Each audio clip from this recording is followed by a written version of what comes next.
السلام عليكم ورحمة الله وبركاته. الحمد لله الذي نزل الكتاب تبيانا لكل شيء وهدى ورحمة وبشرى للمسلمين.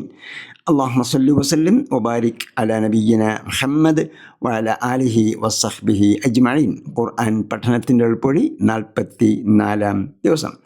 മാഷാഅല്ലാഹ്, ഇതിനകം നാം ഖുർആനിലെ 32% പദങ്ങളും പഠിച്ചു കഴിഞ്ഞു. അതായത് 24,974 പദങ്ങൾ. ഖുർആനിലാകെയുള്ളത് 77,500 പദങ്ങളാണ്. അതിൽ ആകെ പദങ്ങളുടെ 32% നമ്മൾ പഠിച്ചു കഴിഞ്ഞു. അതായത് 24,974 പദങ്ങൾ എന്ന് പറയുമ്പോൾ ഏകദേശം 166 പേജുകൾക്ക് തുല്യമായ, അഥവാ 8 ജുസുകൾക്ക് തുല്യമായ പദങ്ങളാണ് കഴിഞ്ഞ 43 ദിവസത്തെ ക്ലാസ്സിലൂടെ നാം പഠിച്ചു കഴിഞ്ഞു. നിങ്ങൾ ഒരു ഖുർആൻ്റെ ഒരു പേജ് എടുത്താൽ അതിലെ 41 പദങ്ങളും നിങ്ങൾക്ക് അറിയുന്നതായിരിക്കും.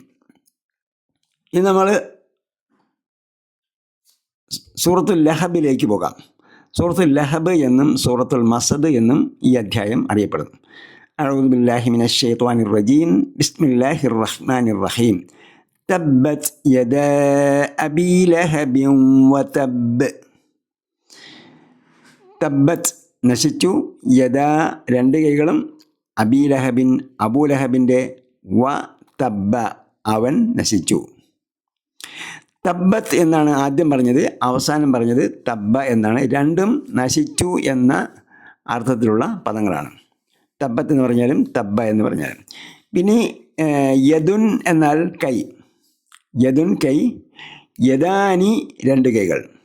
അപ്പോൾ യദാനി എന്നതിൻ്റെ ന ഒഴിവാക്കപ്പെട്ടിരിക്കുകയാണ് ഇവിടെ. സന്ദർഭമനുസരിച്ച്, വ്യാകരണത്തിൻ്റെ സ്ഥാനമനുസരിച്ച് യദാനിയിലെ നീ ഒഴിവാക്കിയിട്ടാണ് ഉപയോഗിച്ചിട്ടുള്ളത്.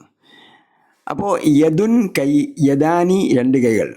യദുൻ ഒരു കൈ, യദാനി രണ്ട് കൈകൾ. അതിൻ്റെ ബഹുവചനമാണ് ഐദിൻ.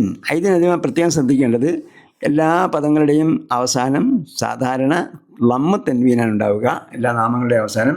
അതേസമയം ഇവിടെ ഐദിൻ എന്നത് കസ്ർ തൻവീനാണ് എന്നത് പ്രത്യേകം ശ്രദ്ധിക്കണം. നമ്മൾ നേരത്തെ ഇസ്മുൻ, അസ്മാഉൻ, ഷൈത്വാനുൻ, ഷയാത്തീനു പോലുള്ള വിഘടിത ബഹുവചനങ്ങൾ എന്ന് പറഞ്ഞു. ബ്രോക്കൺ പ്ലൂറൽസ് എഴുതി വെച്ച സ്ഥലത്ത് ഇതും കൊണ്ടുപോയി എഴുതി വെക്കണം. അവിടെ എഴുതുന്ന സമയത്ത് ഏകവചനം ബഹുവചനമാണ് എഴുതേണ്ടത്. യദുൻ ഐദിൻ, യദുൻ ഐദിൻ. കാരണം യദുൻ എന്നതിനെ ഒരു ആനി ചേർത്താൽ യദാനി എന്ന് പറയുന്നതോടുകൂടി ദ്വിവചനം ആയി. അത് നമ്മൾ പിന്നീട് അതിൻ്റെ ക്രമം എങ്ങനെയാണെന്നുള്ളത് പഠിക്കും. അപ്പോൾ തബ്ബത്ത് എന്ന് പറഞ്ഞു. തബ്ബത്ത് എന്ന് പറഞ്ഞാലും തബ്ബ എന്ന് പറഞ്ഞാലും നശിച്ചു എന്നാണ് അർത്ഥം. യദാ എന്ന് പറഞ്ഞത് യദാനിക്ക് പകരമാണ്. പിന്നീട് അബീ ലഹബ് എന്ന് പറഞ്ഞില്ലേ, അബീ ലഹബ് എന്ന് ഉപയോഗിച്ചിരിക്കുന്നത് നബി സല്ലല്ലാഹു അലൈഹി വസല്ലമയുടെ പിതൃവ്യനായ അബൂലഹബിൻ്റെ പേരാണ്. അബൂലഹബ് നമ്മൾ മലയാളത്തിൽ സാധാരണഗതിയിൽ പേര് പറയുമ്പോൾ അബൂലഹബ് എന്നാണ് പറയുന്നത്.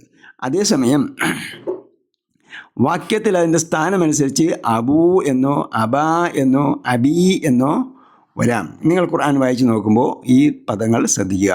അബാ എന്ന് പറഞ്ഞ സ്ഥലങ്ങളുണ്ടാകും, അബീ എന്ന് പറഞ്ഞ സ്ഥലങ്ങളുണ്ടാകും, അബൂ എന്ന് പറഞ്ഞ സ്ഥലങ്ങളും ഉണ്ടാകും. അപ്പോൾ ഇവിടെ നമ്മൾ ശ്രദ്ധിക്കേണ്ടത് അബൂലഹബ് എന്നത് ഒരു പേരാണ്. അത് നബി സല്ലല്ലാഹു അലൈഹി വസല്ലമയുടെ പിതൃവ്യൻ അഥവാ നബി സല്ലല്ലാഹു അലൈഹി വസല്ലമയുടെ മൂത്താപ്പമാരിൽ ഒരാളാണ് അബൂലഹബ്. വതബ്ബ അവൻ തന്നെയും നശിച്ചു, അവൻ നശിച്ചു. ആദ്യം പറഞ്ഞത് രണ്ട് കൈകൾ നശിച്ചു, അഥവാ രണ്ട് കൈകൾ എന്നാൽ അബൂലഹബിൻ്റെ ശക്തി നശിച്ചു എന്നർത്ഥം. അവസാനം പറഞ്ഞു തബ്ബ അവൻ തന്നെയും നശിച്ചു, അവൻ പൂർണ്ണമായും നശിച്ചു എന്ന് അർത്ഥം. അപ്പോൾ തബ്ബത്ത് അല്ലെങ്കിൽ തബ്ബ എന്ന പദം നമുക്ക് തികച്ചും പുതിയതാണ്. അതൊരു പുതിയ പദം. രണ്ടാമത്തെ പുതിയ പദം യദുൻ എന്നതാണ്. അപ്പോൾ ഇതാണ് രണ്ട് പുതിയ പദങ്ങൾ എന്ന് ഞാൻ പറഞ്ഞത്. പിന്നീട് അബുൻ എന്ന വാക്ക് പുതിയതാണോ എന്ന് എനിക്ക് തോന്നുന്നില്ല. അബുൻ എന്ന് പറഞ്ഞാൽ ഉപ്പ, പിതാവ് എന്നാണ് അർത്ഥം. അബുൻ പിതാവ്. അപ്പോൾ നമ്മൾ അസാധാരണ ബഹുവചനങ്ങൾ അല്ലെങ്കിൽ ബ്രോക്കൺ പ്ലൂറൽസ് എഴുതി വയ്ക്കുമ്പോൾ, വിഘടിത ബഹുവചനങ്ങൾ എഴുതി വയ്ക്കുമ്പോൾ അതിൻ്റെ കൂട്ടത്തിൽ അബുൻ ആബാ ഉൻ എഴുതി വയ്ക്കണം. അബുൻ ആബാ ഉൻ, യദുൻ ഐദിൻ, ഷൈത്വാനുൻ ഷയാത്തീനു, സദറുൻ സുദൂറുൻ, ഇങ്ങനെയുള്ള നാമങ്ങൾ എഴുതുകയും അവയുടെ ബഹുവചനങ്ങളെ കൂടി ചേർത്ത് വായിച്ച് പ്രാക്ടീസ് ചെയ്യണം. അപ്പോൾ ഇതാണ് ഇന്നത്തെ ദിവസം നമുക്ക് പഠിക്കേണ്ടത്. യദുൻ എന്ന വാക്ക് ഖുർആനിൽ 118 പ്രാവശ്യം ആവർത്തിച്ച് വന്നിട്ടുണ്ട്. അപ്പോൾ നമ്മൾ ഖുർആൻ പഠനം ദിനചര്യയായി മാറ്റണം. അഥവാ ഖുർആൻ നാളെയാകട്ടെ അടുത്ത ദിവസമാകട്ടെ ഇതൊക്കെ എനിക്കറിയുന്നതാണ് എന്ന് പറഞ്ഞുകൊണ്ട് മാറ്റിവെക്കാതെ ഓരോ ദിവസവും പഠിക്കുന്ന പാഠങ്ങൾ നമുക്ക് അറിയുന്നതാണെങ്കിൽ പോലും അതിനെ നമ്മൾ അടുക്കും ചിട്ടയോടും കൂടി നിങ്ങളുടെ ഷെൽഫിൽ, നിങ്ങളുടെ ബ്രെയിനിൻ്റെ ഷെൽഫിൽ, തലച്ചോറിൻ്റെ അറകളിൽ വയ്ക്കത്തക്ക രീതിയിൽ, നമ്മൾ ഷെൽഫ് അലമാരയിൽ നമ്മൾ ഫയലുകളൊക്കെ അടുക്കി വയ്ക്കുമല്ലോ, അങ്ങനെ അലമാരയിൽ അടുക്കി വയ്ക്കത്തക്ക രീതിയിൽ കൃത്യമായ അടുക്കും ചിട്ടയോടും കൂടി തരിക എന്നതാണ് ഞങ്ങൾ ചെയ്യുന്ന ബാധ്യത. അപ്പോൾ നമ്മൾ എന്ത് ചെയ്യണം? ഖുർആൻ പഠനം ദിനചര്യയാക്കണം. അപ്പോൾ ഖുർആൻ മനസ്സിലാക്കി വായിക്കാൻ കഴിയണമെങ്കിൽ ആദ്യം നാം ചെയ്യേണ്ടത് ഖുർആൻ എടുത്ത് അങ്ങനെ ഒരു ഈണത്തിൽ അങ്ങനെ ഓതിപ്പോകുമല്ലോ, അങ്ങനെ ഓതിപ്പോകുമ്പോൾ അങ്ങനെ ഓടിച്ച് പോവുകയായിരിക്കും ചെയ്യുക. അപ്പോൾ അത് മനസ്സിലാക്കാൻ ശ്രമിക്കാറില്ല. അത് അങ്ങനെയുള്ള ഓതൽ അവസാനിപ്പിക്കുകയും ഖുർആൻ വായന ആരംഭിക്കുകയും ചെയ്യുക. ഓതൽ അവസാനിപ്പിച്ച് ഖുർആൻ വായന ആരംഭിക്കുകയാണെങ്കിൽ തീർച്ചയായും നമുക്ക് മനസ്സിലാകും. അപ്പോൾ ഖുർആൻ ആശയം മനസ്സിലാക്കി മാത്രം വായിക്കും എന്ന് നിങ്ങൾ ദൃഢം ചെയ്യണം. ഇതോടൊപ്പം നിങ്ങൾ കിട്ടുന്ന വീഡിയോ ക്ലാസ് കിട്ടുന്നുണ്ടെങ്കിൽ, അങ്ങനെ ഓഡിയോ ക്ലാസ് കിട്ടുന്നുണ്ടെങ്കിൽ അങ്ങനെ ടെക്സ്റ്റ് ബുക്ക് ഉപയോഗപ്പെടുത്തുക. അതേപോലെ അതുമായി ബന്ധപ്പെട്ട പദാനുപത അർത്ഥങ്ങളൊക്കെ നിങ്ങൾക്ക് അയച്ചു തരുന്നുണ്ടെങ്കിൽ അതൊക്കെ, എന്തൊക്കെ മെറ്റീരിയൽസ് ആണോ നിങ്ങൾക്ക് ലഭിക്കുന്നത് അതൊക്കെ ഉപയോഗപ്പെടുത്തുക. അതേപോലെ നെറ്റിൽ, യൂട്യൂബിൽ ഈ ക്ലാസ്സുകളുടെ മറ്റ് തരത്തിലുള്ള വീഡിയോകളുണ്ടാവും. ഇത് ഒരു പാഠം ഒന്നിച്ചുള്ള വീഡിയോകളുണ്ടാകും. 20 മിനിറ്റിൻ്റെ വീഡിയോകളൊക്കെ യൂട്യൂബിൽ കിട്ടും. അതൊക്കെ നിങ്ങൾ എന്ത് ചെയ്യുക? ഉപയോഗപ്പെടുത്തി ക്രിയാത്മകമായി various type of study materials, വിവിധ തരത്തിലുള്ള പാഠപുസ്തകങ്ങൾ, പഠനോപകരണങ്ങൾ ഉപയോഗിക്കുക എന്നത് ഏതൊരു വിജ്ഞാനവും പോഷിപ്പിക്കുന്നതിന് അല്ലെങ്കിൽ അത് പുരോഗമിപ്പിക്കുന്നതിന് നമുക്ക് അനിവാര്യമായ ഘടകമാണ്. അതേപോലെ ഖുർആൻ്റെ ഒരു ഭാഗം എടുത്ത് വായിക്കാൻ പറഞ്ഞു. നിങ്ങൾക്ക് അര പേജ് വായിച്ചിട്ട് അതിൻ്റെ പേജിൽ നിങ്ങൾക്കറിയുന്ന വാക്കുകളുടെ എണ്ണം ഇടാൻ പറയുന്നു. അപ്പോൾ നിങ്ങൾക്ക് കൂടുതൽ സമയമുണ്ടെങ്കിൽ കുറച്ചുകൂടി വായിക്കുക. എന്നിട്ട് വായിച്ച ഭാഗങ്ങളിൽ എത്ര പദങ്ങളുണ്ട് എന്ന് എണ്ണി ആ പദങ്ങളുടെ ഓരോന്നിൻ്റെയും അർത്ഥം നിങ്ങൾക്കറിയുമോ ഇല്ലേ എന്ന് നോക്കി വായിക്കുക. അങ്ങനെയെങ്കിൽ നിങ്ങൾക്ക് ദിനേനെ ഖുർആൻ മനസ്സിലാകുന്നതിൻ്റെ തോത് വർദ്ധിച്ചു കൊണ്ടേയിരിക്കും.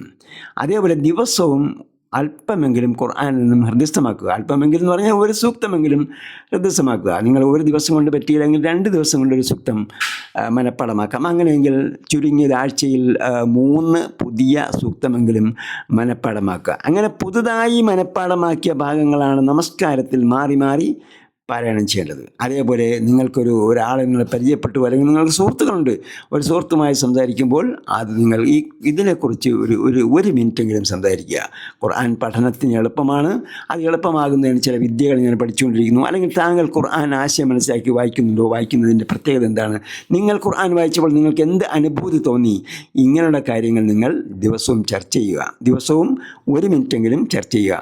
ഇനി ഒരുപക്ഷെ നിങ്ങൾക്ക് പുതിയൊരാളെ കിട്ടിയില്ലെങ്കിൽ നിങ്ങളുടെയോടൊപ്പം, നിങ്ങളുടെ ബാച്ചിൽ, നിങ്ങളുടെ ഗ്രൂപ്പിൽ പഠിക്കുന്ന ഒരാളുടെ കോൺടാക്റ്റ് നമ്പർ സംഘടിപ്പിച്ച് അയാളുമായിട്ടെങ്കിലും നിങ്ങൾക്ക് ദിവസവും 1 മിനിറ്റ് സംസാരിക്കാനുള്ള വേദി ഒരുക്കണം. എങ്കിൽ മാത്രമേ നിങ്ങൾക്ക് എപ്പോഴും ഖുർആൻ മനസ്സിൽ താലോലിച്ചു കൊണ്ട് നടങ്ങുന്നെങ്കിൽ മാത്രമേ ഖുർആൻ പഠനം നമുക്ക് എളുപ്പമായി തീരുകയുള്ളൂ. ഇൻഷാ അല്ലാഹ് ഇത്തരം നിർദ്ദേശങ്ങൾ പാലിക്കുക. തീർച്ചയായും അള്ളാഹ് സുബ്ഹാനഹു വ തആല നമ്മുടെ വഴി എളുപ്പമാക്കി തരും. ബില്ലാഹി തൗഫീഖ്. അസ്സലാമു അലൈക്കും വറഹ്മത്തുള്ളാഹി വബറകാതുഹു.